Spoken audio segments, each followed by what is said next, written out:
Rav Avraham, I'm often asked by individuals who identify themselves as Ephraimites that after they come through this gut-wrenching, soul-searching process to understand that they too are among Am Yisrael, the people of Israel, they want to know, what are their next steps? What should they be doing now? What would you recommend to them? Well, I think we're all in a state of waking up very much. I started waking up on my own journey back in the mid-1970s, and I had the same issues. And one of the first things that I discovered for myself is that there's two levels of our service in this world. One is what we receive from God, God's teachings, as the guide to us, the light of God shining to us like the light of the sun. And then there's our service of God, which is our reflecting the light from the sun as the moon reflects the light of the sun through our service of prayer and our keeping of God's will, God's commandments and God's teachings. And to be with Israel is possible on a number of different levels. There are the Kohanim, the priests. There are the Leviim, the Levites. There are the Israelim, the Israelites. There are the Gerei Toshav, the resident visitors who have come to be with Israel, like Jethro, Yitro in the Bible, comes and joins Israel in the wilderness at Sinai to go with them. Many different levels of connections, and we're all going in the same direction. We must be, if we're part of the Machaneh Israel, the camp of Israel, we're all going towards redemption, towards the rebuilding of the temple, the restoration of a world that respects the Torah of God, the creator of the world. And in order to march together, we have to be keeping time together. And the essence of keeping time is following the Torah calendar. The Torah calendar begins with the first of the 12 months, of the 12 lunar months of the year, the month of Nisan, the month of redemption, which the Torah tells us in Exodus, this is the head of your months. And Nisan has its festival of Pesach, Passover, the festival of redemption.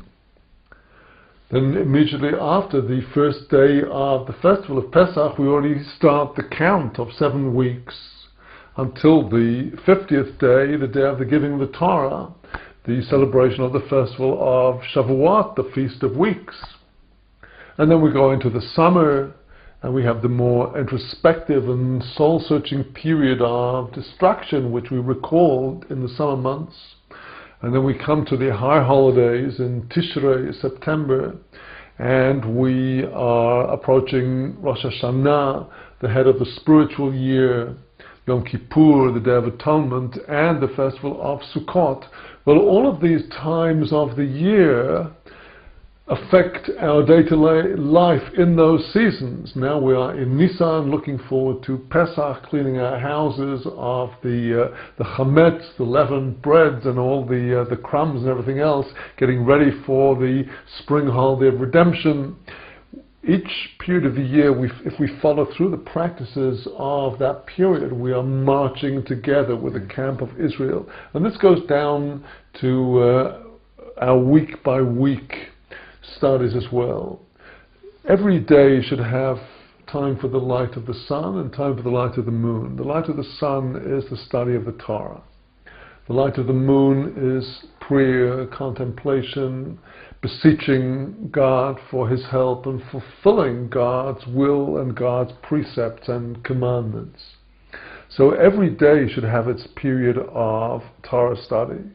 And every day should have its period of hitbodedut, of private, secluded prayer, and also prayer with dear ones and with community where this is possible. Now, the light of the sun, the Torah, is received each week according to the light of the portion of the Torah that is shining that week.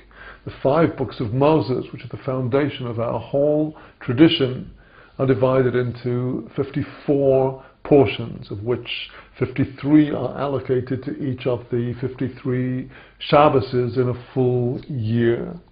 And week by week, when we follow each parasha, starting right after Sukkot, right after Tabernacles, in October, with Genesis chapter 1, in the beginning God created the heavens and earth, and we follow through the Torah portions week by week, we are marching with the camp of Israel. We're learning vital information from every parasha, from every portion, about our conduct, what God asks of us, what God demands of us, what God teaches us to do.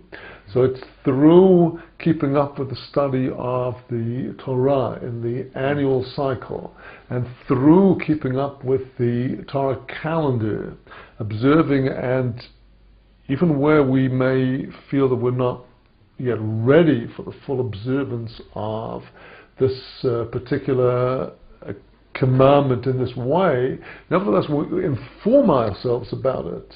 When we accept that knowledge is power, that you've nothing to lose, nothing to be hurt by knowing about something that may be unfamiliar.